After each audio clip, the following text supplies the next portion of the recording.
Well, this one bothers me differently than last week. Last week we got our teeth kicked in. There really wasn't much mystery to it. Today, we had opportunities. We moved the football. We had 377 yards of offense. We were right there in total yards with them. Our defense gave us chances, and we still found a way to leave 6 points short. Lamar going down early changed some things for us. Not going to sit here and pretend it didn't. He is an important football player, but injuries aren't a permission slip to stop functioning. DelMaron stepped in and did a hell of a job. EJ made some throws. Jaden made some plays. Jalen got us in the end zone late. We just didn't put enough of those plays together. And defensively, we spent the afternoon choosing which poison we wanted. We played man.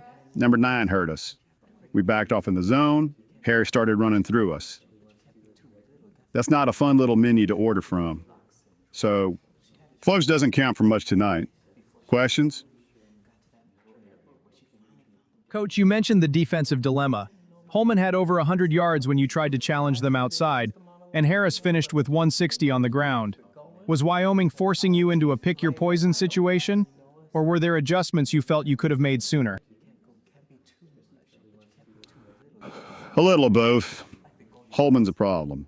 He's a big kid, he's strong at the catch point, and when we put guys on a island with him, he made us pay for it.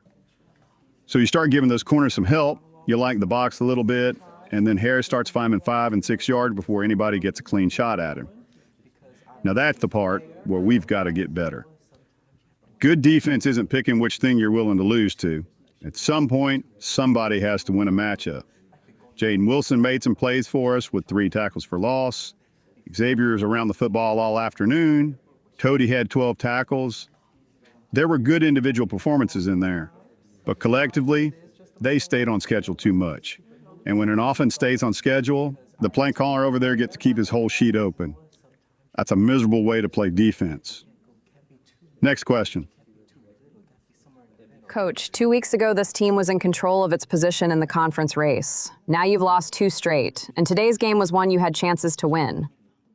How concerned are you that this has gone from one bad afternoon against Hawaii to something that could define the end of the season? Very, because Josie's right. Last week you can flush pretty quickly because everything was bad. This was going to aggravate you. There are probably 12 plays tonight where you change 1 block, 1 read, 1 tackle, 1 decision, and maybe we're sitting in here talking about a win. But here's the dangerous part.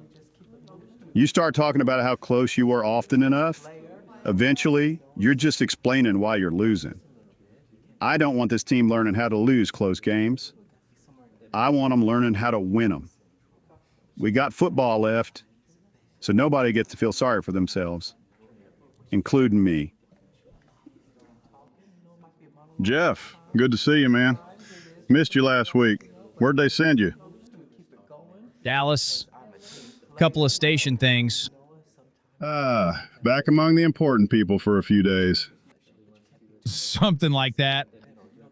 I'm glad you made it back. What do you got? Coach, here's what people are going to say Monday morning. You've lost 2 straight, you're 6-4, and a team that looked like it might be one of the stories of the conference is suddenly trying to stop the season from sliding away. At what point do you stop talking about injuries and missed opportunities and say this team just isn't as good as people thought it was? Well, first of all, Jeff, I don't remember being the one telling everybody we were world beaters 3 weeks ago. Some of y'all have microphones for that. But that is a fair collection.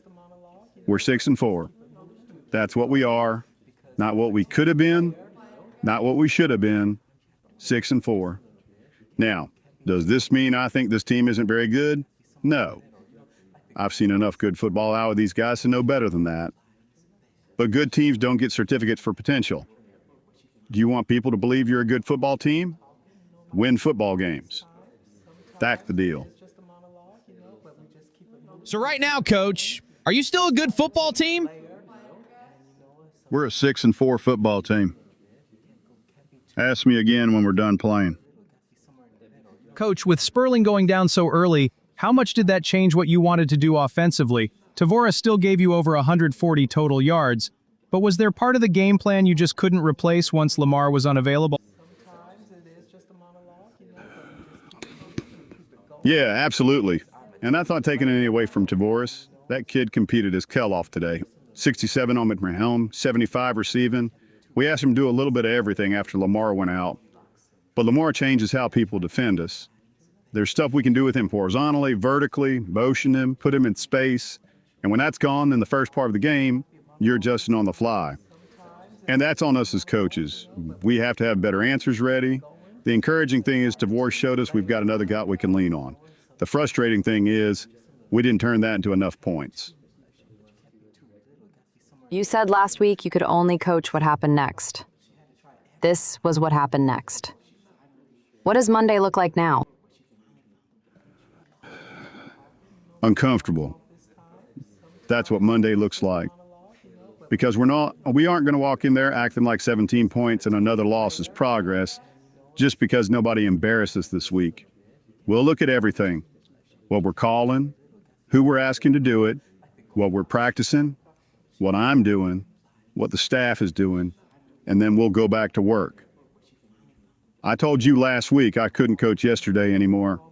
Well, now I've got 2 yesterdays I don't particularly enjoy looking at. I'm not interested in collecting the third one. Hey, thanks everybody. See y'all next week. Somewhere in the middle, like the Goldilocks syndrome. She had to try everything.